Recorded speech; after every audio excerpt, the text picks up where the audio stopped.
Selamat pagi anak-anak, bagaimana kabar kalian hari ini? Semoga kalian di rumah dalam keadaan baik-baik saja ya.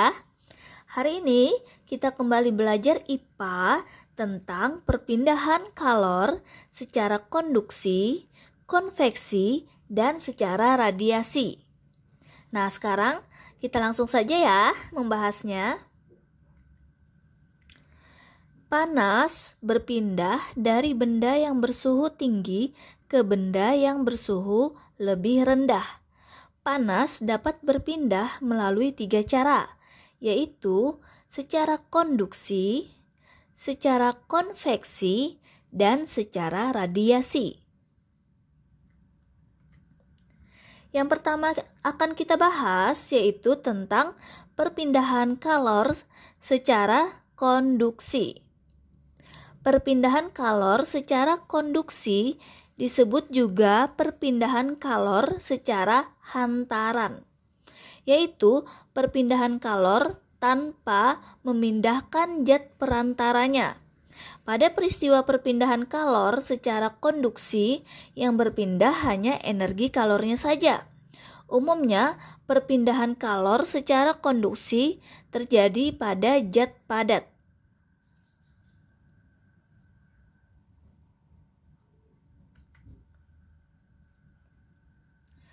Contoh perpindahan kalor secara konduksi.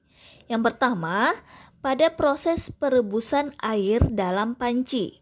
Energi panas dari api kompor berpindah ke air melalui panci yang terbuat dari logam.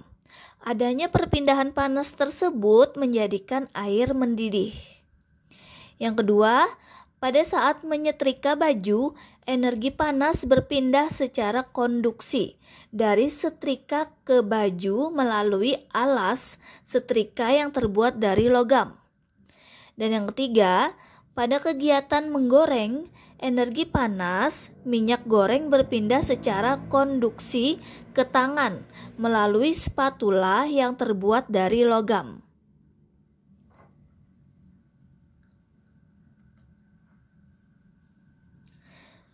Nah, yang akan kita bahas yang kedua yaitu perpindahan kalor secara konveksi.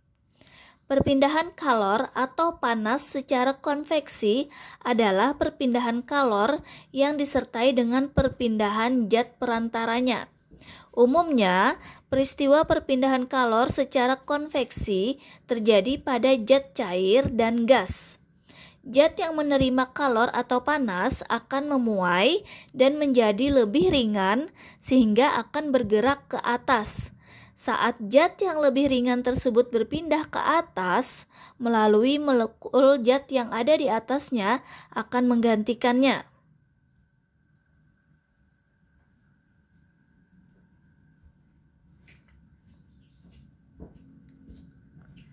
Contoh perpindahan kalor secara konveksi.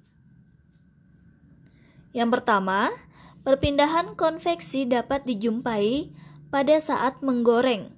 Minyak goreng di dasar wajan mendapat panas terlebih dahulu dan memuai. Minyak panas tersebut akan bergerak ke atas dan digantikan oleh minyak yang lebih dingin di atasnya yang bergerak ke bawah. Yang kedua adalah peristiwa konveksi terjadi pada saat merebus air. Air yang letaknya dekat dengan api akan mendapat panas sehingga air menjadi lebih ringan. Air akan bergerak ke atas dan akan digantikan oleh air yang ada di atasnya. Yang ketiga, perpindahan kalor secara konveksi juga mengakibatkan angin darat dan angin laut. Angin darat terjadi karena udara di darat pada malam hari lebih cepat dingin daripada udara di laut.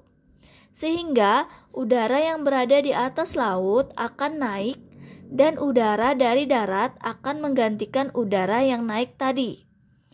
Angin laut terjadi karena pada siang hari daratan lebih cepat panas dibandingkan di laut. Sehingga udara di darat akan naik dan udara dari laut akan mengalir ke darat, menggantikan tempat udara yang naik tadi. Keadaan ini digunakan para nelayan untuk pergi melaut pada malam hari dan kembali ke darat pada pagi atau siang harinya.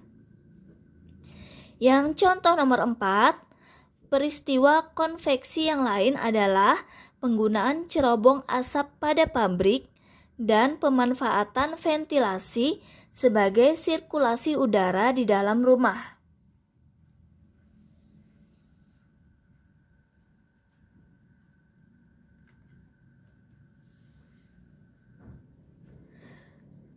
Yang sekarang ketiga kita bahas adalah perpindahan kalor secara radiasi.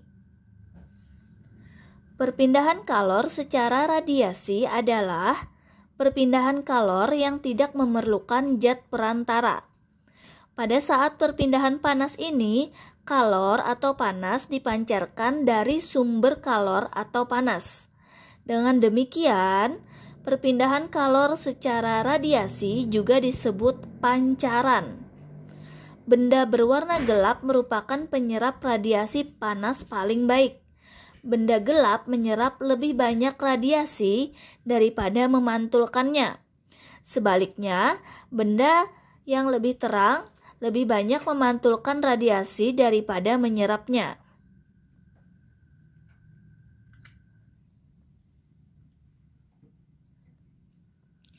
Contoh perpindahan kalor secara radiasi. Yang pertama, perpindahan kalor secara radiasi yaitu sinar matahari memancarkan panas ke bumi. Sinar matahari sampai ke bumi tanpa media perantara. Bukti adanya kalor atau panas yang berpindah dari matahari ke bumi yaitu badan terasa hangat saat terkena sinar matahari. Baju basah yang dijemur menjadi kering dan bahan gerabah menjadi kering setelah dijemur.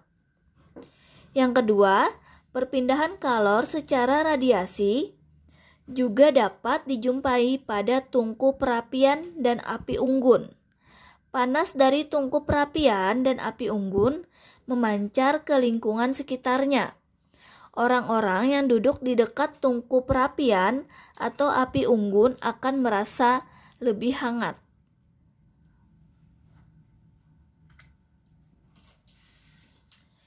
Nah, untuk tugas kalian hari ini ada 5 tugas ya.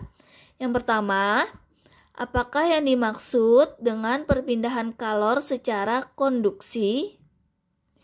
Yang kedua, tuliskan salah satu contoh perpindahan kalor secara konduksi. Yang ketiga, apakah yang dimaksud perpindahan kalor secara konveksi? Yang keempat, tuliskan salah satu contoh perpindahan kalor secara konveksi. Yang kelima, apakah yang dimaksud dengan perpindahan kalor secara radiasi?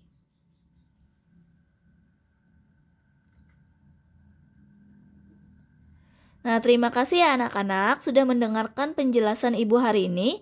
Semoga kalian bisa mengerjakan tugas-tugas dari Ibu dengan mudah ya. Selamat mengerjakan.